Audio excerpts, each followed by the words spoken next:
I'm more powerful than both you guys combined! My power and yours are on different levels?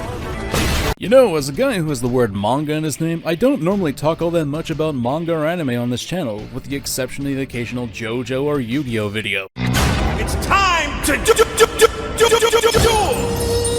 One of the reasons for that is that there isn't a lot of anime that really strikes out to me. A lot of the time, anime tends to be going through the motions with seasonal releases, and it usually isn't once in a blue moon that actually gets me watching more than a single episode of a new show. So when I'm introduced to a series that either has an interesting premise, main character, or concept, I find myself to be amazed that I can be hooked to it. So what's the premise to this show that I'm talking about today on my channel? Your magic!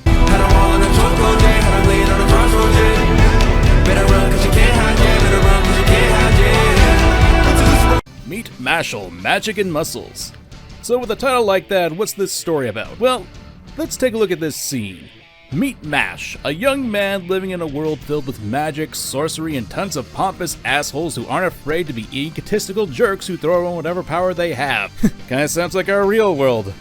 Depressing, isn't it? Mash doesn't have magic power. You see, people who have magical powers have lines on their faces, and Mash, he doesn't have any of those. He's got no magic in his blood. What does he have instead? He's got muscles. Lots and lots of muscles. And while he certainly didn't do the same Saitama training regimen, he certainly does have that Saitama spirit.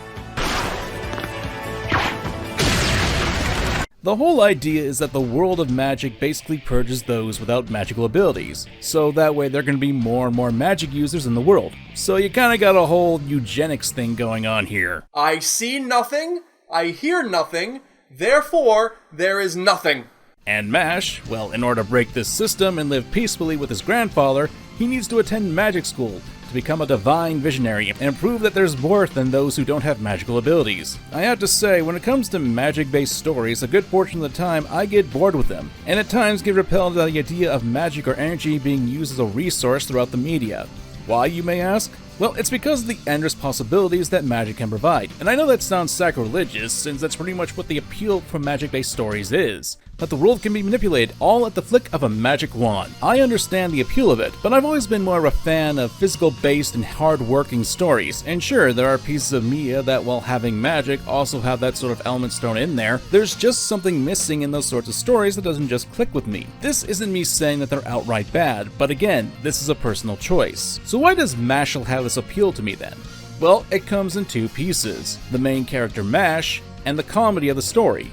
So let's dive in there, shall we? I'm MangaKamen, and welcome to Mashle, Muscles and Magic.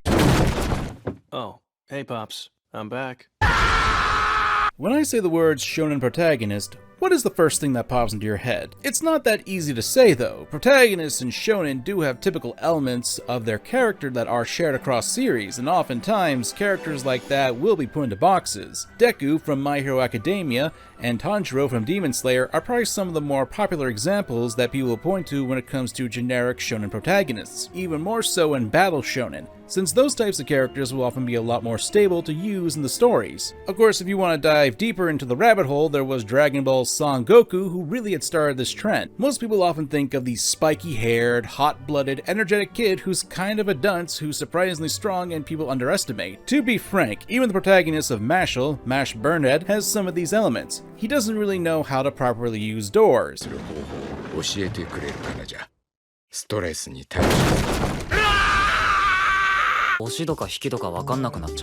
He's got insane physical abilities, and for some reason has the ability to cook anything into a cream puff.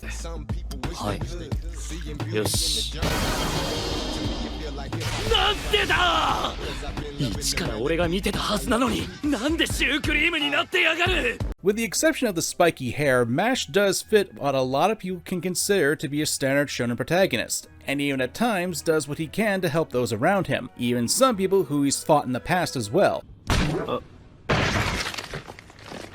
Oh, crap. I almost crushed this guy's skull. Which is also a trait of your generic shonen protagonist. Really unoriginal. Well, almost. But here's something I need to point out. So what if he's got generic shonen tendencies? I'm listening. People always praise the idea of breaking the molds or subverting the expectations of a character, and don't get it twisted, when done right, these sorts of characters can work. Denji from Chainsaw Man is a good example of playing with the shonen protagonist trope, since a lot of his origins come from more depressing points, such as him being forced to live in poverty, being forced to sell his organs so he could pay off the debt of his asshole father. That's a good example of playing with the trope and even taking it to the extreme to explain some of the character's tendencies. The usual markers are used to help push the story as well and explain the actions of the character. But by that same token, innovation doesn't have to be done to make something to be appealing. Even character archetypes, if polished well enough, can be just as good, and I feel that Mash himself fits into that category very well. While not to the same extent as Denji, Mash does have a reason for why he's not all that smart and doesn't really understand social cues.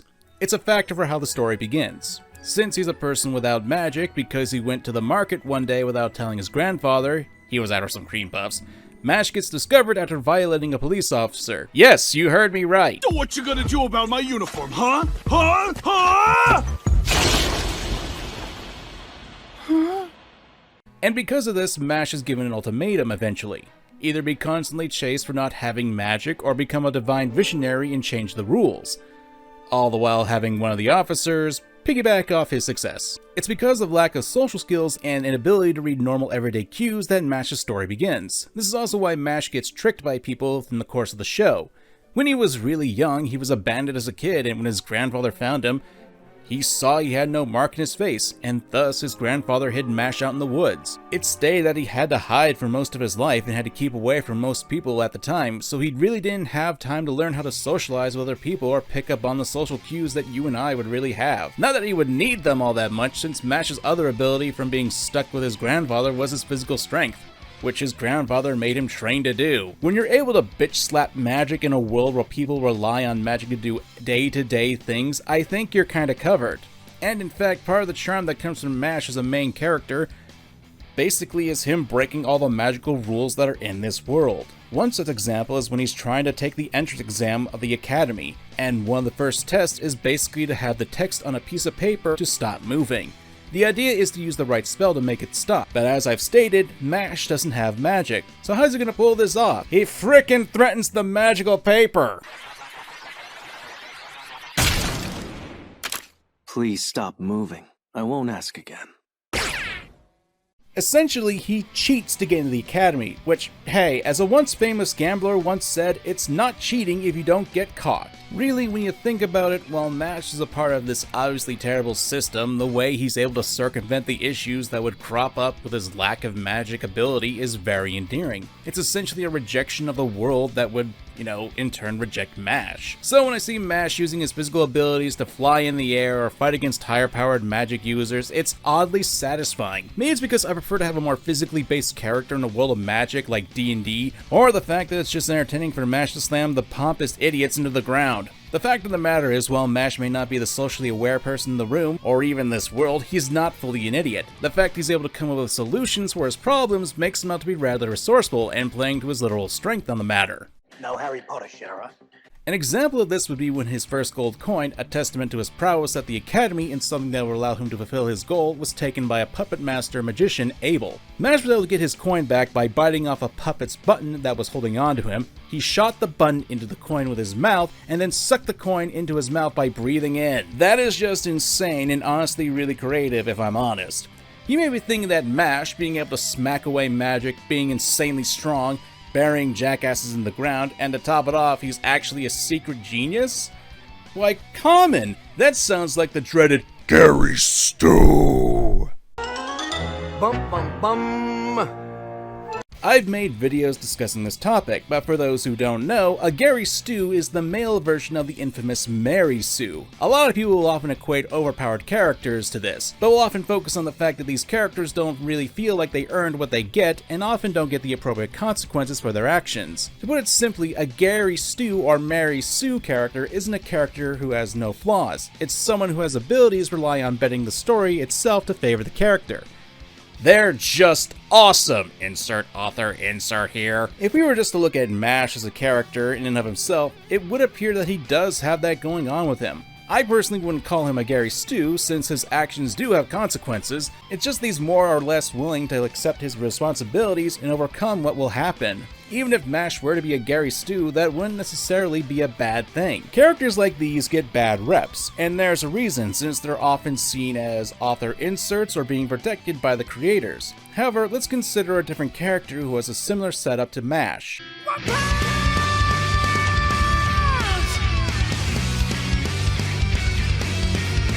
While not fully demonstrated in the show yet, Mash of Mashle does have a lot of similar traits of that of Saitama of One Punch Man fame. Both are overpowered protagonists. Both characters possess an advantage in combat that sets them apart from the other characters in their respective series. The two series have a basis in comedy, with One Punch Man focusing on satire while Mashle focuses on slapstick. And it helps that both of them incorporate their comedy into the action scenes as well, so it can feel like a lot more natural in the writing. Both are parodies. While One Punch Man spoofs on the hero genre in comparison to Mashle does the same to Magic, they tend to poke fun at the tropes and cliches of their respective genres. And finally, both series dive into similar themes, power being the primary one, with Saitama's main conflict is that he is the strongest creature and struggling to find a worthy opponent, and MASH...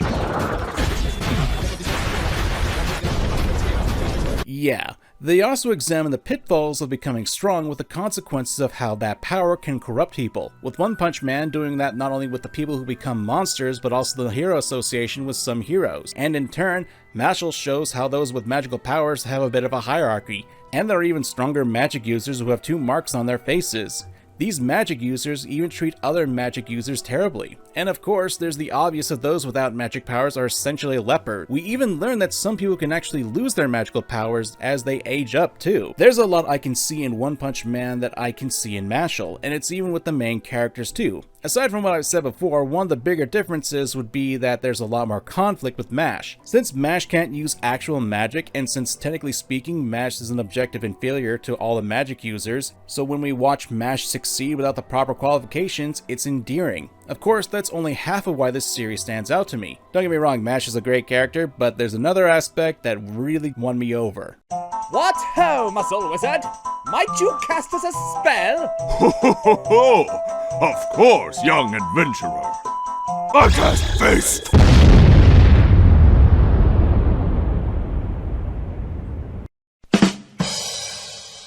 I said this earlier, but one of the things that really makes Mashle work well is probably that it's the parody and uses comedic elements in the storytelling. It makes it a lot more enjoyable as a series. In the 12 episodes that we have with it, the comedic elements are also in the action scenes, not just with the fight scenes that come later in the series.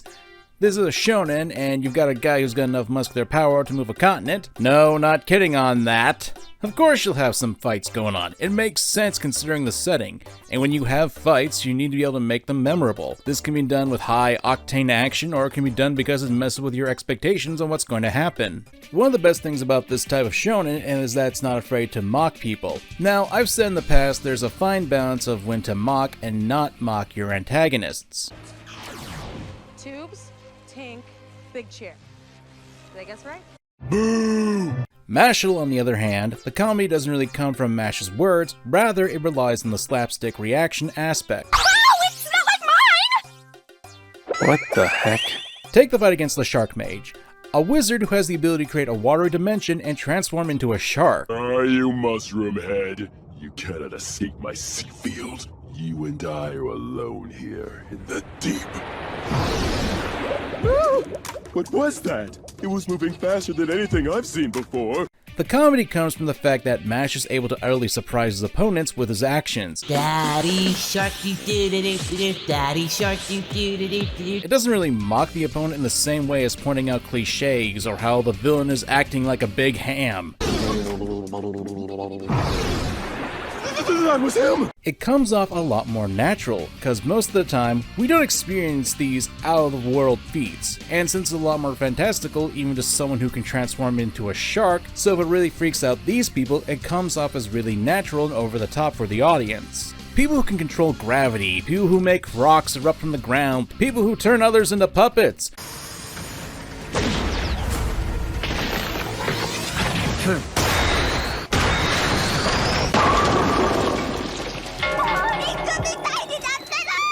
Oh, holy hell, it just hit me why this works so well. The way that MASH handles his situations are just so over the top and fantastical, it just oozes with the overtly masculine energy that you see with Yakuza heat actions. And some of these attacks are just amplified regular attacks that almost anyone can do, so when you see MASH pile driving the evil puppet master, Hey, you wanna see something cool?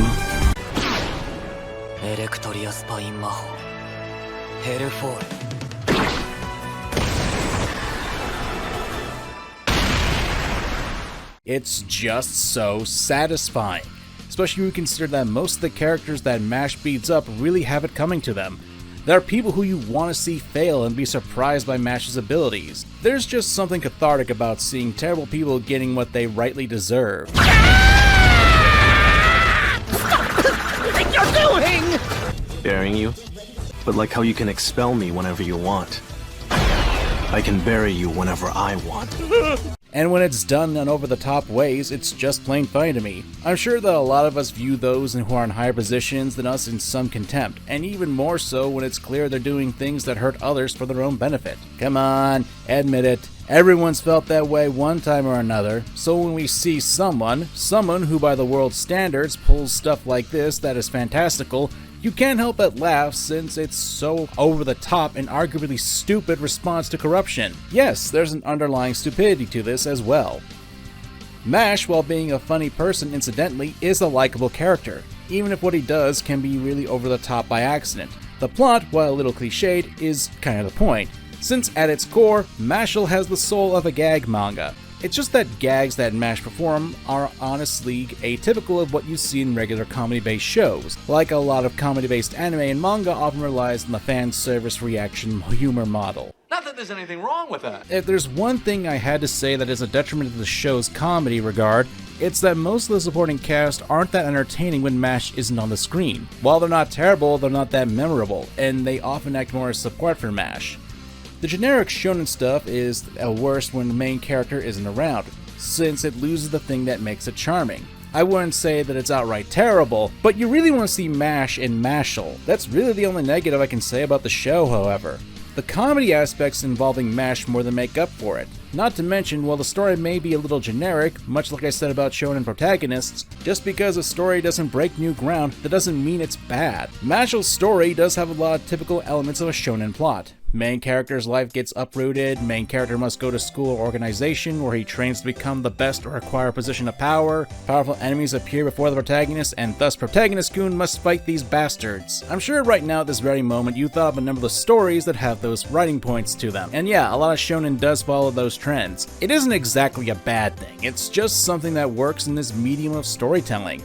Much like how tropes are tools, these kinds of stories are vehicles for the audience to view. It all depends on the execution, and Mashle's execution for these plots is heightened by MASH as a character, especially when you consider how things play out for him, and it's because of the comedic aspect. Like, consider the first fight when MASH is against the police officers and how MASH finishes the fight. It plays with the subversion that maybe MASH really does have magic powers when he takes up his grandfather's wand.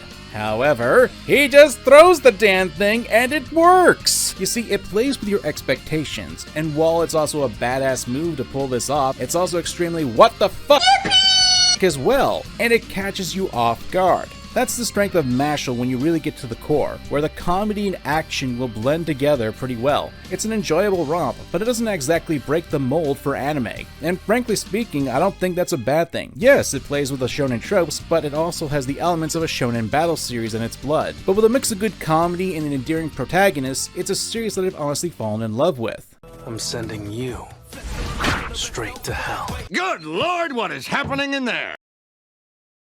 Here's the thing about Mashle, its story is already complete. Not for the anime, of course, but the original manga has ended of July 2023, so if you want to read the story, it gets my recommendation. The art is actually pretty well done, and hey, the anime is doing a great job of adapting the comedy and character design. However, if you found this video, you're more than likely knowing that this video is coming out around the time when the second season is about to release. Either the day before or the day after if things go well. Which, if you're an only anime person, kudos for you, I'll join you in that. I look forward to enjoying the rest of the show, and hopefully this video has shown you guys that this show and manga are entertaining as all hell and you should watch it. Mashle certainly doesn't break the anime scene, but it's a series that immediately charmed me with its main character and comedy, as well as how it blends those two elements into the rather standard shonen tropes. I certainly enjoyed the series, and I hope if you enjoyed this video, please put down in the comments, cream puff, because it's Mashle's favorite food, and frankly it's just fun to write down. I'm MangaKamen, thank you for watching, and I hope you guys have a wicked new year.